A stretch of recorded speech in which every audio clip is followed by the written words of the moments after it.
하나님의 말씀은 마태복음 21장 1절부터 3절입니다. 다 함께 합독하시겠습니다.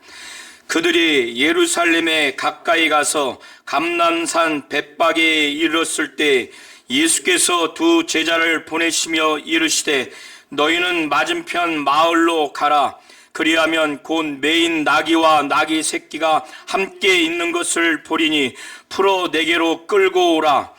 만일 누가 무슨 말을 하거든 주가 쓰시겠다 하라. 그리하면 즉시 보내리라 하시니 아멘. 하나님은 하나님의 뜻대로, 하나님의 목적대로, 하나님이 사용하시는 대로 그분은 쓰시는 분이십니다.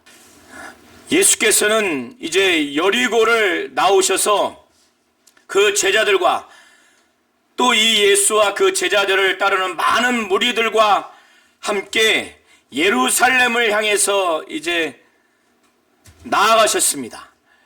그때 길가에서 앞을 보지 못하는 두 사람이 있었습니다. 이 두 사람은 거지예요. 앞을 보지 못하게 되니까 사회생활을 어떻게 할 수가 있겠습니까? 직업생활을 수행할 수가 없어요. 그래서 구걸을 하면서 사는 거지 생활을 할 수밖에 없었습니다. 그들에게 무슨 꿈과 무슨 비전이 있고 무슨 소망이 있습니까? 그들이 결혼을 해서 가정생활을 꾸려갈 수가 있겠습니까? 그들이 마땅한 직업을 얻어서 사회적인 생활을 할 수 있었겠습니까? 유대교 입장에서는 앞을 보지 못하는 사람은 죄가 있다고 이렇게 여겨서 정상적으로 대우를 받지 못합니다. 이들은 유대인이 제사를 드리는 성전에도 들어가지를 못하는 사람들이에요. 그래서 이 두 거지는 앞을 보지 못한 상태에서 가정생활도 온전치 못하게 살 수밖에 없고 사회생활도 할 수밖에 없고 온전히 생활할 수 없고 또 유대교에서의 성전에서 제사를 드리는 온전한 유대교 입장에서의 종교생활도 할 수가 없어요. 가정에서든 사회에서든 또 종교적인 측면에서 완전히 평가를 절하받고 좌절하고 낙심하고 절망스러운 삶을 살 수밖에 없어요. 우리 성도님들이 앞을 보지 못하고 구걸하면서 거지처럼 사는 삶을 산다고 생각을 해보십시오. 그런 가족이 있다고 생각해 보십시오. 그 장본인이 무슨 꿈이 있는가? 종교적으로도 마치 죄 있는 자처럼 취급받아서 성전에서 예배도 못 드리고 결혼 생활도 할 수 없고, 그런데 이들은 앞선 마태복음 9장 27절부터 30절에 이들보다 먼저 앞을 보지 못하는 두 맹인이 예수의 능력으로 눈을 뜬 사건을 아마 들은 것 같아요. 그래서 이 거지고 또 구걸하는 신세이지만 예수에 대한 신분에 대한 믿음과 예수에 대한 그 능력에 대한 믿음이 이들에게는 있었어요. 그래서 지금 사람들이 막 지나가니까 이게 지금 무슨 소리냐? 그 중에 한 사람은 디메오의 아들 바디메오입니다. 마가복음과 누가복음에도 동일하게 기록되어 있는데 거기는 한 사람으로 기술되어 있어요. 두 사람인데 마가복음과 누가복음은 한 사람 중심으로 기술했다고 보시면 됩니다. 그때 이 두 거지는 얼마나 사람들에게 무시당했겠습니까? 소망도 없어요. 몰라요. 이 거지는 사람에게는 너무 상처를 많이 받았고 소망이 없어요. 그런데 앞을 보지 못했으니 예수를 한 번도 본 적이 없고 예수가 귀신 쫓는 그 치유사역, 병 고치는 치유사역, 죽은 자를 살리고 자기보다 앞선 두 맹인을 눈뜬 것도 본 적이 없어요. 구약 성경을 읽어본 적도 없어요. 예수의 그 표정과 눈빛을 본 적이 없어요. 영감 있고 능력 있는 예수가 하나님이고 하나님의 아들인 그분의 눈빛과 표정만 봐도 은혜의 간접적인 영향을 볼 수도 있지 않습니까? 그는 한 번도 본 적이 없어요. 근데 듣기만 해도 거짓 날마다 구걸하지 않으면 살 수 없는 그 두 맹인이 예수가 메시아라고 하는 그것을 들었음에도 불구하고 그거에 대한 확실한 믿음이 있어요. 그리고 이 메시아는 어떤 능력이 있느냐? 병을 고칠 수 있는 능력이 있는 자가 메시아예요. 그래서 예수가 메시아 그리스도라고 하는 예수에 대한 신분에 대한 믿음이 확실히 있었고, 그 메시아가 그리스도이기 때문에 그는 병을 고칠 수 있는 능력이 있다고 하는 예수의 능력에 대한 믿음이 있었어요. 그리고 자기 자신들이 너무 비참하잖아요. 사람들에 대해서 상처가 너무 많고, 나는 왜 이렇게 앞을 보지 못할까? 자기 신세, 날마다 구걸해야 살 수 있는 그런 거짓 신세예요. 지금도 이 예수와 제자들이 예루살렘을 향해서 쭉 가는 가운데 많은 사람들이 있는 가운데 구걸하고 있었어요. 그게 지금 이게 시끌시끌하니까 이게 무슨 소리냐 하니까 무리 가운데 나사렛 예수가 지나가신다 하니까 학수고대만 한 거예요. 예수만 자기가 한 번이라도 만나서 눈을 떴으면. 그래서 그때 얼마나 예수에 대한 신분에 대한 믿음, 능력에 대한 믿음, 그리고 자기 자신의 너무너무 자기가 볼 때도 너무 괴로워. 자기의 인생이 너무 비참해. 그래서 사람에게는 너무 의지할 더 이상 희망이 없어. 사람들은 나에게 오직 상처만 주기 때문에 예수 외에는 나를 불쌍히 여길 자가 없다는 이 절박한 심령 하나로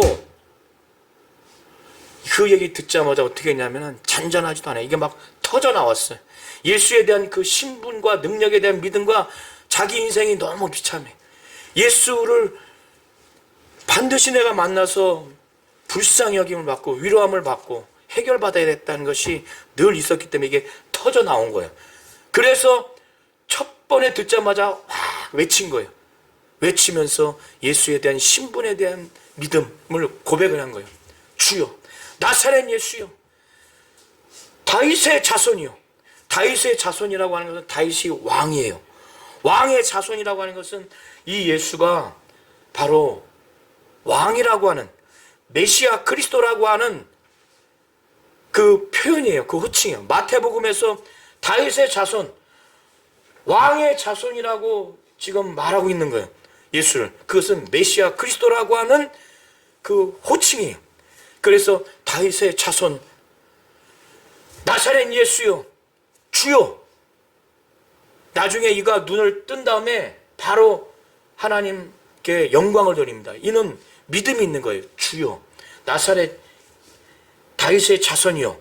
이렇게 고백한 것은 예수에 대한 신분에 대한 믿음이 있는 거예요. 근데 무리들이 한두 명도 아니고 거지잖아요. 거지잖아. 그러니까 한두 명도 아니고 무리가 어마어마하게 많은 사람이 막 꾸짖은 거예요. 애를 꾸짖듯이. 이 당시에 애는 물건 취급을 당했어요. 사람 인구 조사의 대상도 안 들어요. 막 꾸짖었어요. 그러니까 동시에 꾸짖기도 하고 순차적으로 꾸짖기도 했겠죠. 아니 한두 사람이 내 마음에 비수를 꽂는 말을 해도 크게 상처를 받거나 예수에 대한 믿음과 능력을 갖고 막 부르짖어서 지금 예수를 향해서 집중했던 마음이 이 사람과 싸울 수도 있잖아요. 싸울 판으로 변질될 수도 있고 위축될 수도 있는데 이 두 맹인, 특별히 바디메오는 거기에 좌절하지 않아요. 더 큰 소리로 주여! 막 나사렛 예수 엄청 크게 했어요. 큰 소리로. 왜 이렇게 큰 소리를 했을까? 예수에 대한 믿음과 그 예수에 대한 예수가 능력이 있다고 하는 것을 믿는 믿음이 없다면 한두 사람도 아니고 많은 무리가 잠잠하라고 조용히 안 해? 조용히 안 해? 막 이렇게 했을 때 한두 사람만 해도 위축되거나 화가 나서 지금 예수에 대한 믿음은 싹 없어지고 너로 와. 너 죽고 나 죽자 한다거나 아니면 그동안 그렇게 날 거지라고 무시하고 유대 종교 지도자들도 무시했을 때 이때가 완전히 절망스러운 나락으로 떨어질 수도 있는데 이들은 그러지 않아요. 더 큰 소리로 막 나사렛 예수요 하니까 우리도 사람의 소리를 들어보면 이 소리가 나를 사랑하는 소리인지 그냥 의미 없이 마음에도 없는 소리인지 나에게 향해서 화를 내는 소리인지 나를 정말 기뻐하는 소리인지 딱 들어보면 알지 않습니까? 예수가 이 거지들의 예수 자신에 대한 신분에 대한 믿음, 능력에 대한 믿음, 그 능력에 대한 믿음을 갖고 너무너무 간절하게 호소하게 인생이 불쌍해, 인생이 정말 자살해도 아무렇지도 않는 만큼 인생이 너무 비참한 그들의 그 절규, 믿음의 소리를 들으신 거예요. 첫 번째 들었을 때는 멈추지 않았지만 강력하게 그 믿음이 예수의 심령에 딱 부딪힌 거예요. 그래서 가던 길을 딱 멈추고 그 거지 2명을 가서 불러와라 한 거예요. 그런데 지금 이런 상황을 옆에서 보거나 내 자신이 그렇다고 생각해 보십시오. 이 상황에서 예수가 지나가면 나는 어떻게 되는 거예요? 나는. 우리는 어떻게 되는 거예요? 우리는. 예? 막 부르짖으면서 강력하게 했는데 지금 예수가 가시나 내 얘기를 듣고 있나? 평안한 게 아니에요. 지금 막 죽기 살기로 한 거예요. 전투적으로 한 거예요. 그래 예수의 명령을 받고 오라고 한 데리러 오라고 한 사람들이 안심해라. 그가 너희를 부른다. 그러니까 바디메오가 얼마나 기뻐요. 예? 얼마나 기뻐요. 너무너무 기쁘니까 앞을 보지 못한 상태에서 너무 기쁘니까 옷을 벗어 던져버리고 막 뛰어가요. 두 눈 뜬 상태에서 뛰어가는 게 아닙니다. 눈 감은 상태에서 막 뛰어가. 그렇게 해서 어디 떨어져서 얼굴이 돌에 부딪힐 수도 있고 벽에 부딪힐 수도 있는데 너무너무 기쁘니까 예수의 신분에 대한 믿음과 그 능력에 대한 믿음이 확실히 있어요. 오늘 내용은 마가복음과 누가복음에 있는데 제가 지금 드린 말씀은 마가복음, 마태복음, 마가복음, 누가복음을 종합해서 보시면 다 기록된 내용이에요. 바디메오가 그렇게 뛰어간 거예요. 그때 예수는 전지하시고 전능하신 분이라 이 바디메오와 이 거지 2명이 뭘 원하는지 모르겠어요. 그런데 그가 예수 자신에 대해서 신분에 대한 믿음, 능력에 대한 믿음을 갖고 있는 것, 그리고 자기를 불쌍히 여길 자는 사람 중엔 한 사람도 없고 오직 예수만이 자기를 위로해주고 힘을 주고 능력 주고 어루만져 줄 수 있다는 그 확실한 믿음이 있다는 걸 알아서 그 믿음을 입으로 고백할 수 있도록 예수는 그렇게 묻는 겁니다. 그들에게 묻고 바디메오에게 물은 내가 내게 무엇 해주기를 원하느냐. 그때 예수께 바디메오가 고백하기를, 이들이 고백하기를 우리가 눈뜨기를 원하나이다. 눈뜨기를 원하나이다. 9장 27절부터 30절을 한번 보시기 바랍니다. 앞선 두 맹인은 앞을 보지 못하는 그 맹인에게 예수는 그들도 그걸 원했어요. 눈뜨기를 원했는데 그들에게 물어요. 내가 능히 이 일을 할 줄을 믿느냐? 이 바디메오와 그 외에 한 사람은 예수가 능히 그런 능력을 자기들에게 나타낼 것이라고 하는 확실한 믿음이 있었어요. 그때 마가복음과 누가복음을 각각에서 보시면 그때 예수께서 먼저 그 손을 이 앞을 보지 못하는 두 맹인의 눈에 탁 손을 댑니다.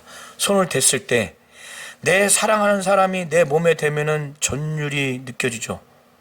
그 감정이 느껴져요. 근데 예수의 손이 다 자기들의 눈에 딱 댔을 때 얼마나 눈에서 또 가슴에서 눈물이 쫙 났을까.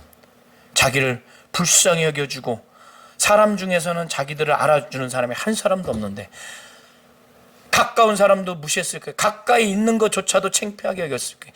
유대교 입장에서는 죄인으로 취급했기 때문에.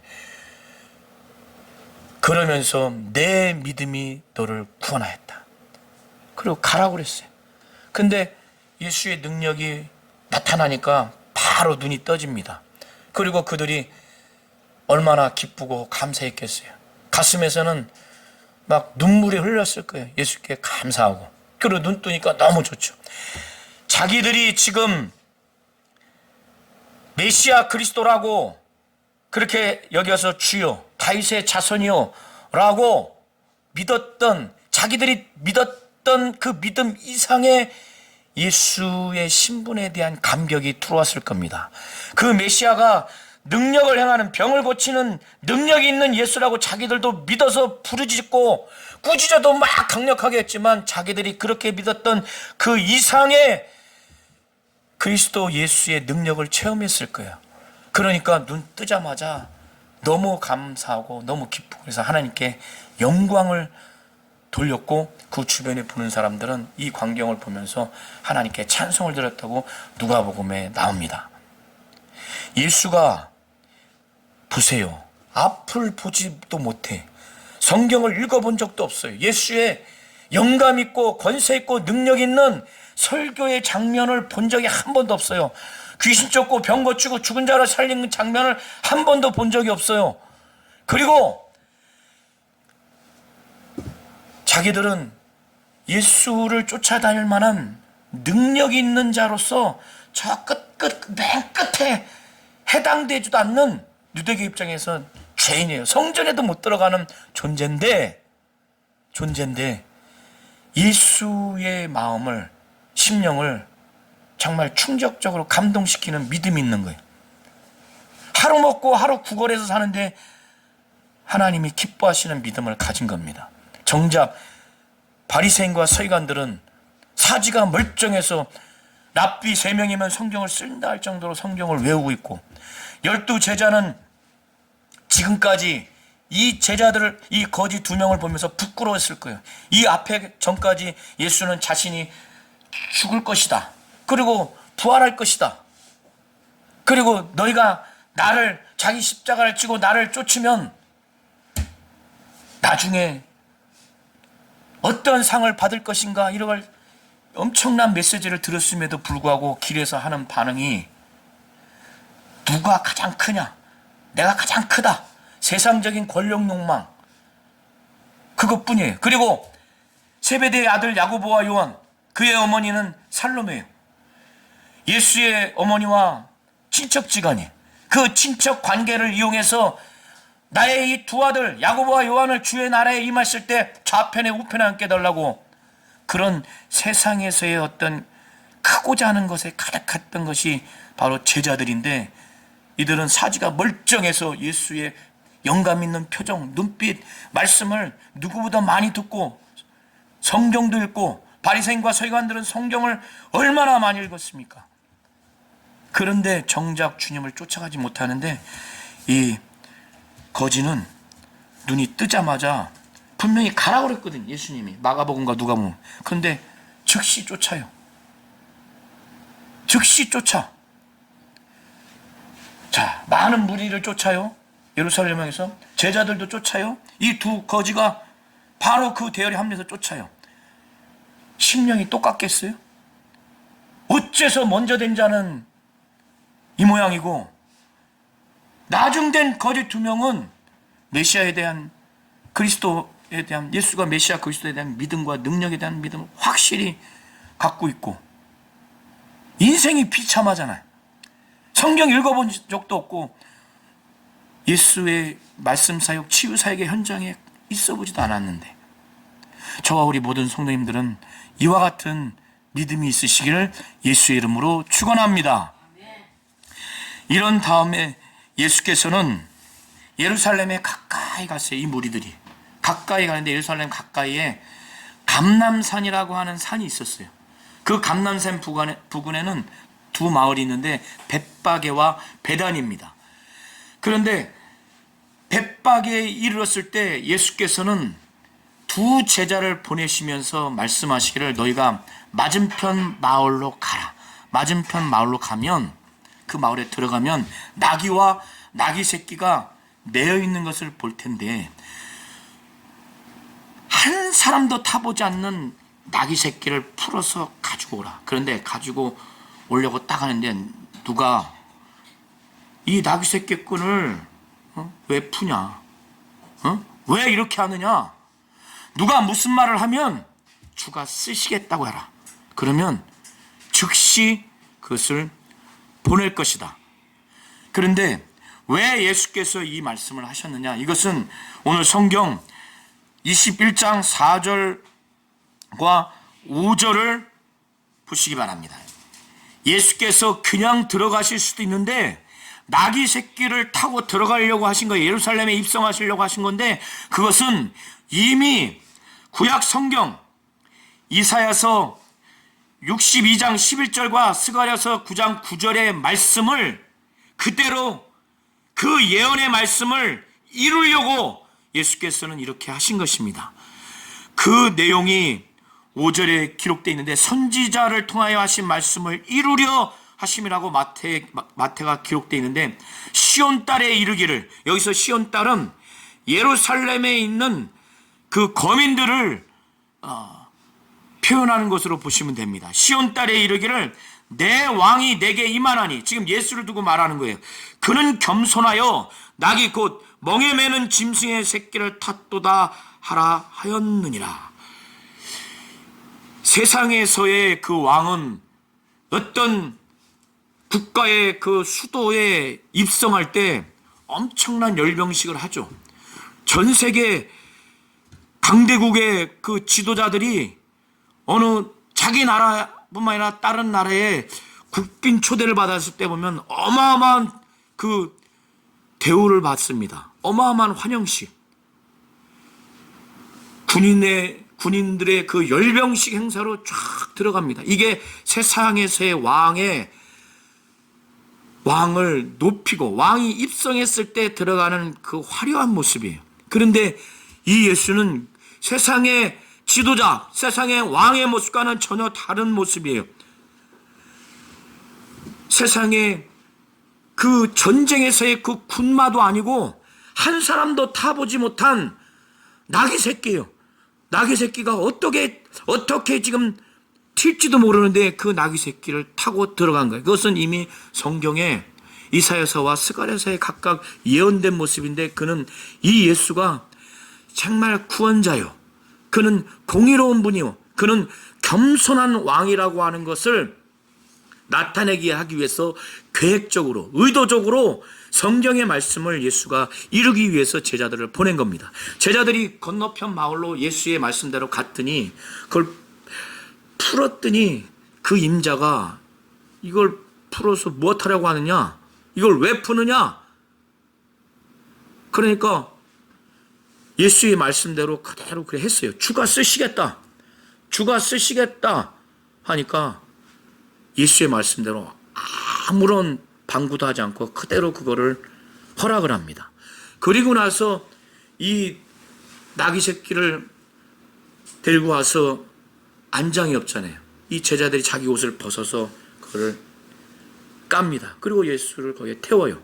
그리고 많은 무리들이 예수가 메시아요, 그리스도, 진정한 왕이라고 하는 믿음은 없었겠지만은 결과적으로 그런 표현을 무리들이 이제 8절부터 11절까지 합니다.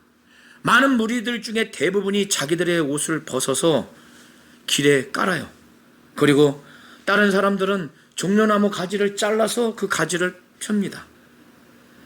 그리고 앞에서 뒤에서 이 예수가 어떤 분인가, 그리고 그분을 향한 가장 합당한 그 고백을 합니다.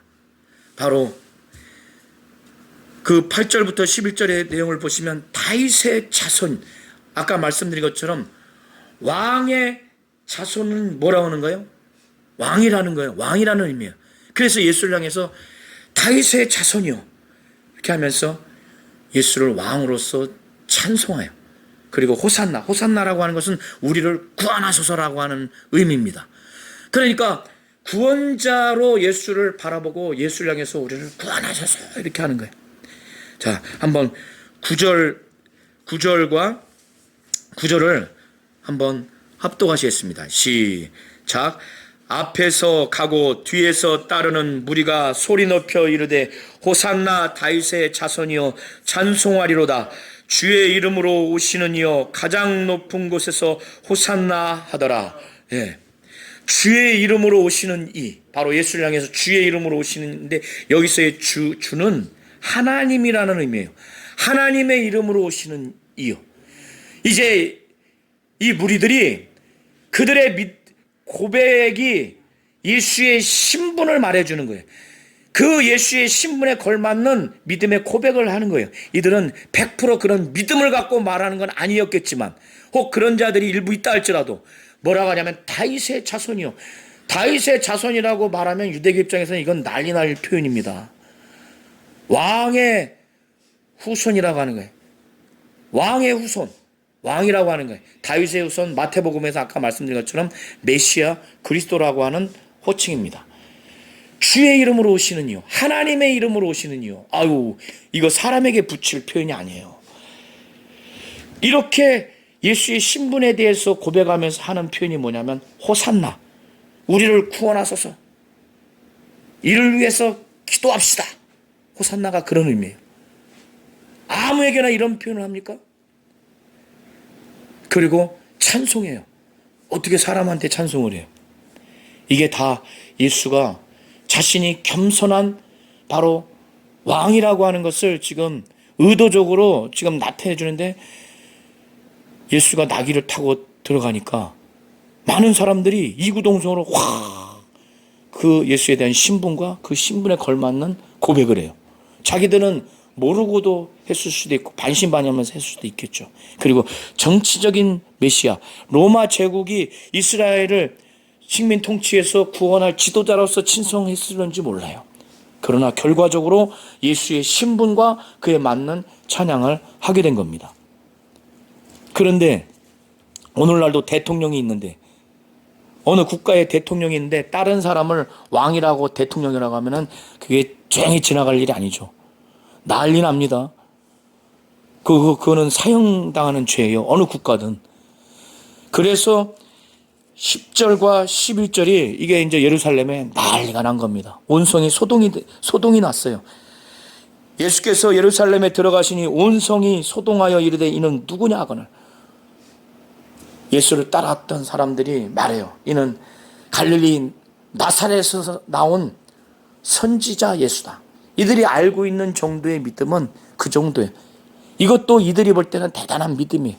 예수께서 예루살렘에 들어가서 성전에 들어갔습니다. 마가복음과 누가복음을 종합해서 보시면 전날 저녁에 들어가서 예수께서 성전을 쭉 둘러보고 난 다음에 베다니로 들어갑니다. 베다니로 다시 가요. 그리고 난 다음에 그 다음날 성전에 들어가서 이 악한 장면을 보고 지금 발생한 사건이 오늘 지금 읽은 사건이에요. 마가복음과 누가복음, 요한복음에도 나와 있는데 요한복음에는 좀 더 자세하게 나와 있어요. 예수께서 이미 구약에 예언된 내용, 그 예레미야 7장 11절과 이사야서 56장 7절의 두 말씀을 인용하면서 이미 구약 말씀을 떠올린 거예요. 이미 하나님은 선지자를 통해서 내 집은 기도하는 집이 되리라, 만민이 기도하는 집이라고 일컬음을 받으리라, 이렇게 하나님이 작정하시고 예언했는데 너희들은 지금 이 성전, 아버지의 집을 강도의 소굴로 만들어놨다는 거예요. 그래서 녹군을 채찍을 만들어가지고 성전에 딱 들어가니까 소, 양, 비둘기 파는 매매하는 자들이 있어요. 그리고 환전하는 자들이 있어요. 이 당시에는 헬라 화폐와 로마 화폐는 가이사의 화상이 거기 새겨져 있기 때문에 이건 우상이라고 여겨서 성전에서 사용하는 화폐는 3개를 쓰게 돼 있어요. 그거를 교환해 주는 사람들이 바로 환전상이에요. 근데 이들이 환전할 때 1대1로 환전을 안 해주죠. 이익을 남겨야 되니까 덤핑을 해요. 거기서 이익을 챙겨요. 제사를 드려야 할 장소에서 이익을 챙기는 자들이 나타나는 거예요. 그리고 이 당시에 예루살렘에 있는 유대인들은 6만 명밖에 안 됩니다. 그런데 예루살렘 성전에 이렇게 유월절을 지키기 위해서 오는 사람들이 직결하는 인원이 100만 명 정도 된다고요. 근데 이 사람들이 1km 넘어서 수십 킬로 떨어진 지역에서 오는데 어떻게 제사를 위해서 양, 소를 끌고 오겠어요? 그러니까 성전 지금 밖에 있는 감람산에서 이 성전에서 제사 드리는 제물에 사용되는 그 동물을 사고 팔도록 그렇게 허락을 했는데 이것이 성전 안까지 들어온 겁니다. 성전 안에 뜰은 세 가지인데 유대인 남자들이 거하는 뜰이 있고 유대인 여자들이 거하는 뜰이 있고 이방인이 들어온 뜰이 있어요. 이방인 중에서 유대교를 받아들여서 제사 드리는 자들이 드리는 그 공간이 이방인의 뜰이에요. 지금 이 성전에서 매매하고 환전하고 하는 것은 이방인의 뜰입니다. 이방인들이 예배를 할 수 있어요, 없어요? 못하게 되는 거예요. 그런데 동물을 이 제사장들이 자기들이 갖고 오면은 그냥 딴지를 걸어. 조금이라도 꼬투리를 잡아서 이거 부정하다. 그러니까 이들이 먼 거리를 동물을 갖고 올 수도 없고 자꾸 불합격 판정을 하니까 거기서 제사 드리는 동물을 살 수밖에 없는 거예요. 그거를 그렇게 허용한 게 유대 종교 지도자들이에요. 그러면 뒷돈을 받습니까? 안 받습니까? 받아요. 이런 식으로 장사하게 하고 커미션을 받는 이런 불법을 자행을 하게 되니까 예수가 분노하신 거예요. 거룩한 분노하신 거예요. 그러나 보다 본질적인 건 뭐냐면 더 이상 구약 성전이 하나님을 만나게 하는 장소, 하나님을 섬기는 장소, 누구든지 죄인이면 와서 돌이키고 회개하여 하나님의 은혜와 복을 받는 장소로 더 이상 기능할 수 없는 그 본질적인 것을 가르쳐 주시기 위해서 예수는 이렇게 제자들이 볼 때도 유대인들이 볼 때도 예수가 이렇게 행동을 해? 충격받는 행동을 하신 거예요. 노끈을 해서 소와 양을 소와 짐승들 다 내쫓았어요. 그리고 그 돈을 다 엎어버렸어요. 상을 뒤집어 엎었어요. 표현을 읽어보세요. 막 뒤집어 엎어버렸어요. 그리고 한 사람도 물건을 가지고 들어가지 못하도록 다 막아버렸어요. 그러니까 놀라지 않겠어요? 예수가 왜 이렇게 했는가? 요한복음 2장에 보시면 요한복음 2장을 한번 펴서 보시기 바랍니다. 거기서 예수가 말하기를 이 성전을 헐라. 유대 종교 지도자들이 말하기를 이 성전은 46년 동안 지어졌는데 내가 3일 만에 일으키겠느냐? 이렇게 사람의 노력으로 이 성전이 지어진 것을 말해요. 그러나 사도 요한은 그때 기록하기를 예수는 이 돌로 지은 성전을 말한 게 아니라 자기의 육신을 두고 말한 것이라고 기록합니다. 그런데 제자들도 그걸 깨닫지 못하고 나중에 예수가 부활하시고 영광 받은 다음에 이게 예수가 죽으시고 부활하신 자기 육신이 죽고 부활하신 이걸 두고 말하는 거구나. 자기가 참 성전이라고 한 것이었구나 라고 하는 것을 제자들이 이 당시에는 몰랐는데 나중에 그걸 깨닫게 됩니다. 그리고 때마침 더 이상 성전이 더 이상 기능을 할 수가 없을 만큼 이들이 불법을 행한 거예요. 그래서 예수께서 이 말씀을 13절까지 하신 겁니다. 근데 이 성전에서 예수는 그 다음에 뭘 하신 줄 아세요? 이 성전에서 유대 종교 지도자들은 뒷돈 챙기려고 그렇게 장사하는 집, 그것도 불법으로 행하는 강도의 구려를 만들어놨는데 예수는 날마다 거기서 하나님의 뜻이 담겨있는 말씀을 가르쳤어요. 그리고 성전에 절대 들여보내지 않았어요. 유대 종교 지도자들은. 누구? 다리 저는 사람, 앞을 보지 못하는 사람. 근데 앞을 보지 못하는 사람과 저는 자들이 한두 명도 아니고 여러 명이 들어왔어요. 그때 예수는 그런 자들을 치유했어요. 그것이 14절에 나옵니다. 그러니 이것이 바로 성전 안에서 이루어져야 하는 하나님의 뜻대로 정말 쓰여지는 예수를 통해서 이루어지는 하나님의 원하시는 바예요.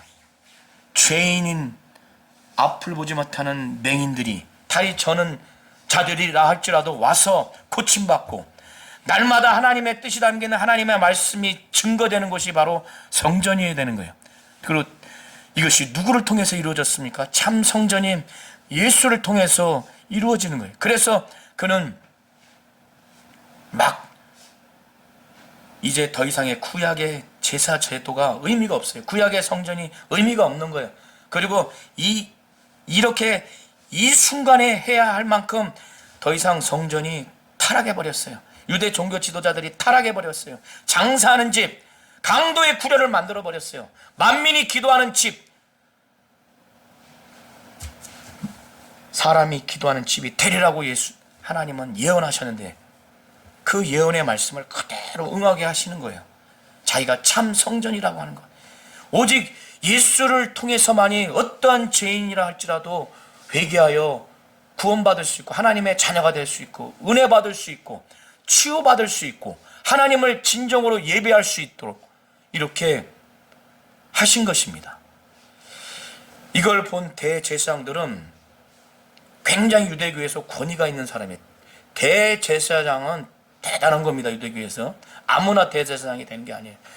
유대 종교 지도자 중에 정말 최고예요. 최고. 일반 제사장 중에서도 대제사장들은 여러 가지 이 예수의 행동을 보면서 놀랐어요. 여기서 이상한 행동이라고 하는 것은, 이상한 일이라고 15절에 나온 것은 이상해가 아니라 놀라운, 충격받은 거예요. 충격받은 거예요. 아주 놀라운 일인 거예요. 근데 좋은 뜻에서 놀라운 게 아니라 아주 부정적으로 대제사장들과 서기관들이 예수께서 하시는 이상한 일과 성전에서 소리질러 호산나 다윗의 자손이 하는 어린이들을 보고 노했어요. 화가 났어요. 성전 안에서 하나님도 아닌데 별 볼 일 없는 나사렛 예수에게 애들이 메시아 그리스도를 향해서 하는 표현, 바로 호산나, 사람에게 우리를 구원하소서, 우리 기도합시다 이렇게 하지 않잖아요. 예수를 향해서 호산나에, 성전 안에서, 길 밖에서도 아니고 성전 안에서, 그리고 뭐래요? 다윗의 자손이요, 예수를 향해서 메시아 그리스도라고 막 그렇게 성전 안에서 예수를 향해서 하니까 이거는 정말 들을 수 없는 표현인 거예요. 화가 난 거예요. 그리고 성전 안에 이 앞을 보지 못하는 사람들, 이 다리 저는 사람들, 유대교 입장에서 유대 종교 지도자들은 죄인이기 때문에 절대 못 들어가게 했는데 이 사람들이 한두 사람도 아니고 여러 사람이 들어와서 고침을 받았어. 화가 난 거예요. 화가. 그러니까 예수께 말씀드리는 거예요. 이 종교 지도자들이 속에는 뭐냐면, 예수 당신이 사람인데 이 애들이 당신한테 지금 호산나라고 마치 신적 존재에게 우리를 구원하소서 이렇게 하는 말을 하고, 다윗의 자손이요 메시아 그리스도라고 하는 것을 지금 듣고 있는데, 이거 지금 이렇게 듣고 있는데 이게 지금 옳으냐? 이거 지금 이 얘기 지금 들었어 안 들었어? 이 얘기 지금 들었어 안 들었어? 이 얘기예요. 그래서 16절에 예수께 말하되 그들이 하는 말을 듣느냐? 예수께서 이르시되 그렇다. 어린 아기와 젖먹이들의 입에서 나오는 찬미를 온전하게 하셨나이다 함을 너희가 읽어본 일이 없느냐 하시고, 그들을 떠나 성 밖으로 베다니에 가서 거기서 유하시니라. 이건 시편 8편 2절입니다. 시편 8편 2절을 한번 합독하시겠습니다. 시작.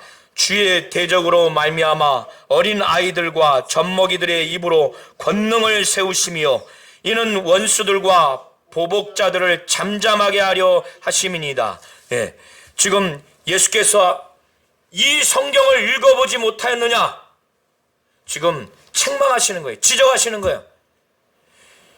오죽하면은 하나님이 메시아 그리스도라고 하는 자신에 대해서 어린 아기와 젖먹이들을 통해서 찬송을 통해서 준비하도록 이렇게 한 것이다. 온전하게 하셨나이다 라는 의미는 어린 아기와 젖먹이들의 입에서 나오는 찬미를 준비하게 하셨다는 거예요. 바로 예수가 메시아 그리스도라고 하는 거. 호산나 다윗의 자손이요, 이건 마땅하다는 거예요. 시편 8편 2절을 통해서 하나님이 시편 기자를 통해서 예언하게 했다는 거예요.